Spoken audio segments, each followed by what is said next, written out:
Amsal Kristi Sitepu mengerjakan 20 video profil desa, tapi justru dituntut 2 tahun penjara, denda 50 juta, dan harus mengembalikan yang katanya kerugian negara 202 juta. Ya, saya sangat emosi mendengar berita ini. Sebagai pelaku yang sama di bidang company profile, saya merasa perlu untuk speak up tentang ini.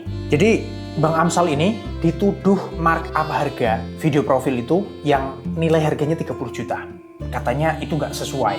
Jadi di sini ada cacat logika gitu loh. Yang bisa markup harga itu kan yang punya kuasa, yang punya wewenang, yang punya dana gitu loh. Jadi yang harusnya bisa markup harga itu adalah si kepala desanya yang punya duit, bukan videografernya. Kan jasa ini kan nggak setolol itu untuk memahami workflow-nya seperti apa gitu loh. Kami sebagai pelaku jasa gitu, prosesnya kan menawarkan dulu proposal nih, dan tidak harus setuju, dan tidak harus pakai jasa kita juga gitu. Dan di situ juga disampaikan bahwa dari sekian banyak yang diberi penawaran, proposal penawaran video profil ini, tidak semuanya mau. Hanya 20 yang kemudian pakai jasanya dari Bang Amsal ini. Dan seandainya mau pakai jasanya pun juga tidak harus setuju dengan harga 30 juta itu. Boleh kalau misalnya ngerasa kemahalan bisa ditawar dan tergantung kesepakatan. Kalau Bang Amsal mau ditawar, misalnya deal 27 juta dan seterusnya, ya itu bisa lanjut. Tapi kalau Bang Amsal nggak mau ditawar, ya itu hak kami dong sebagai pelaku jasa gitu.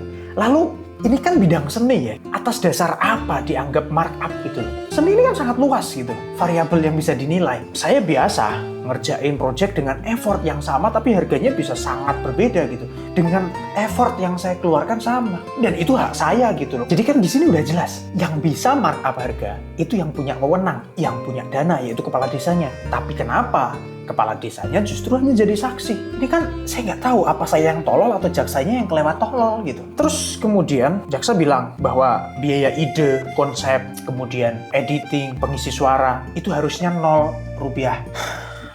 Itu sangat merendahkan kami sebagai pelaku pekerja kreatif. Kami mikirin ide itu nggak gampang gitu. Kalau bisa ya biar dikerjain mereka sendiri gitu. Kemudian editing, saya beli laptop ini puluhan juta. Saya langganan aplikasi itu juga jutaan rupiah gitu tiap tahun. Kami ngedit itu kan pakai aplikasi, dan aplikasi ini ada hak cipta yang punya aplikasi, yang bikin aplikasinya. Makanya kami perlu langganan untuk bisa memiliki hak untuk menggunakan aplikasi tersebut. Kalau jaksa bilang ini harusnya 0 rupiah, berarti jaksa minta kami pakai aplikasi bajakan gitu supaya gratis.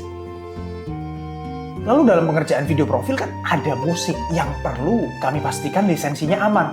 Makanya kami juga langganan. Ada yang langganan di Envato, ada yang langganan di Artlist, dan itu jutaan tiap tahun. Kami nggak bisa asal comot lagunya Rizky Febian untuk jadi musik dari video profile, karena ada hak ciptanya. Dan hak cipta ini kan harusnya sesuatu yang dipahami oleh jaksa, orang yang harusnya nggak setolol itu untuk tahu masalah hak cipta. Lalu masalah voice over, harusnya gratis, harusnya 0 rupiah. Karena hanya modal suara. Hey, jaksa itu juga harusnya gratis karena cuma modal ngomong doang gitu loh. Ya bedanya jaksa kan kuliah, sekolah lama untuk tahu ini itu. Lah dikira voice over talent itu nggak belajar gitu. Mereka perlu tahu nih tone nadanya seperti apa, intonasinya seperti apa, ekspresinya gimana, ngerekamnya pakai alat perekam yang seperti apa supaya kualitasnya bagus. Itu tuh pakai ilmu gitu loh, pakai modal. Terus siapa yang mau ngisi suara video profile saya kalau gratisan? Bahkan seandainya saya sendiri yang ngisi voice over, maka ya saya perlu bayar saya sendiri karena saya udah ngeluarin effort untuk ngerekam voice over gitu loh. Gila, ada kasus setolol ini ya. Saya dan beberapa teman-teman itu sedang getol mencoba mengedukasi mereka-mereka yang baru masuk di industri kreatif ini supaya mereka nggak banting harga, mereka nggak perang harga gitu. Kami sedang berusaha supaya mereka yang baru masuk di industri kreatif itu bisa menghargai dirinya gitu. Karena yang dibayar itu bukan sekedar kita pakai kamera apa, pakai laptop apa. Proses belajar kita yang bertahun-tahun itu juga perlu dihargai gitu loh. Tapi justru dipatahkan oleh orang yang harusnya paham soal ini. Katanya harusnya hal seperti itu gratis. Itu sangat merendahkan dan merusak banget gitu.